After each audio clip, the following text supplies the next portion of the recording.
My name is Rayami S. Morales, and today I will be explaining to you about negation. So, have you encountered the word negation? Or are you familiar with this word negation? So, if not, let me explain to you what is negation. A crucial concept in logic and grammar. So, negation is simply put, negation means saying no or not to something. So, we use it to express the opposite of a statement. So, did you understand? So, means again, negation means saying no or not to something. No, you are just opposing or you are just giving the opposite, no, of the statement. So let's start with simple examples. If I say the sky is blue, the negation would be the sky is not blue. So see how we added not to change the meaning completely? As you can observe, no, we just put not just to negate this sentence. Alright? So now let's look at different ways we can negate statements. We can use words like not, never, no, nobody, nothing, and phrases like it's not the case that. So something like that. So now, we will try some examples.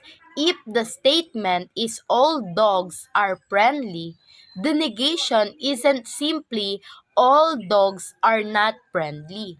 So that's incorrect. The correct negation is not all dogs are friendly or some dogs are not friendly.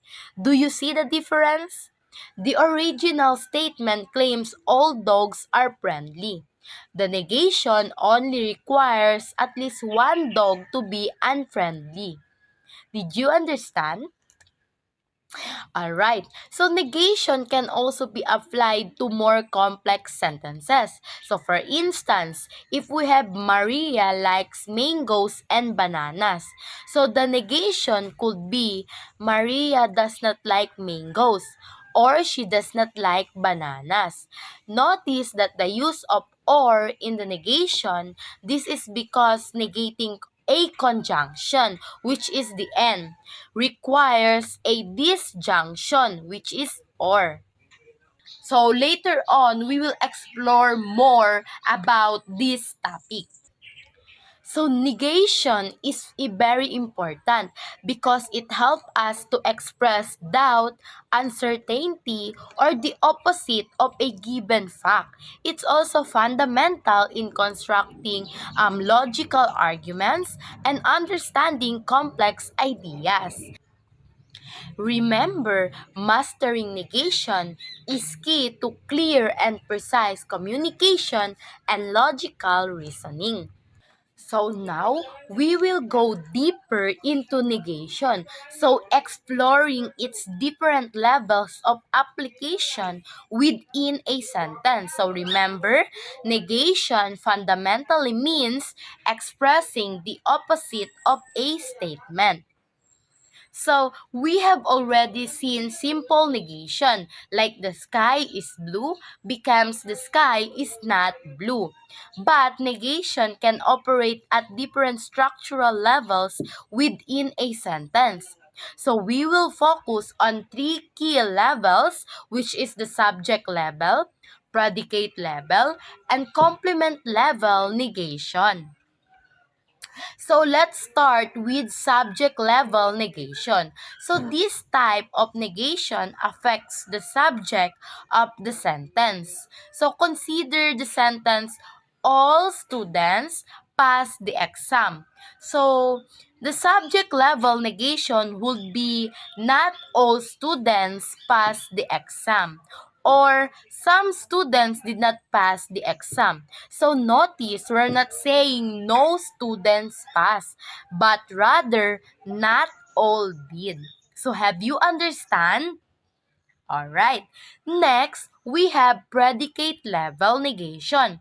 So this affects the predicate, which is essentially everything except the subject, taking the same sentence. So all students pass the exam. Here in predicate level negation would be all students did not pass the exam. So this means none of the students pass.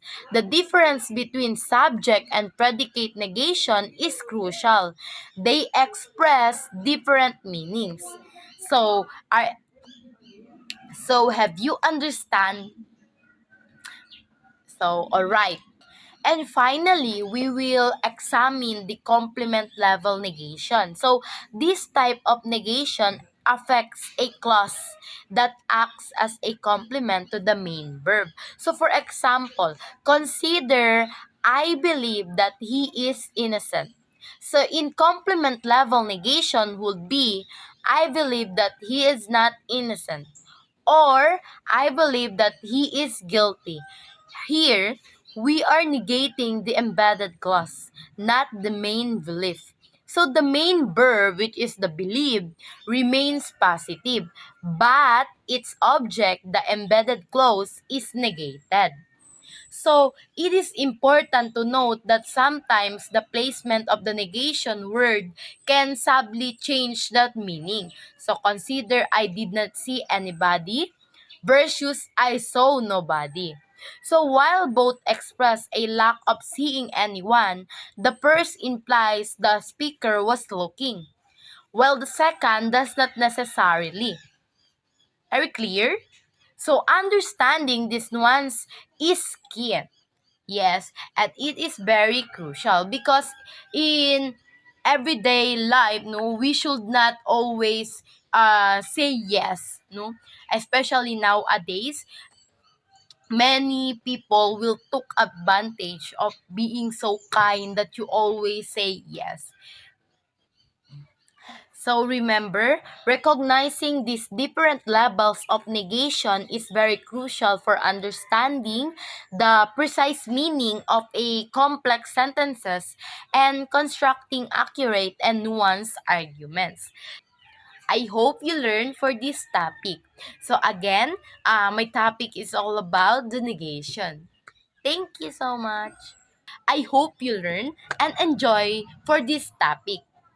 Thank you.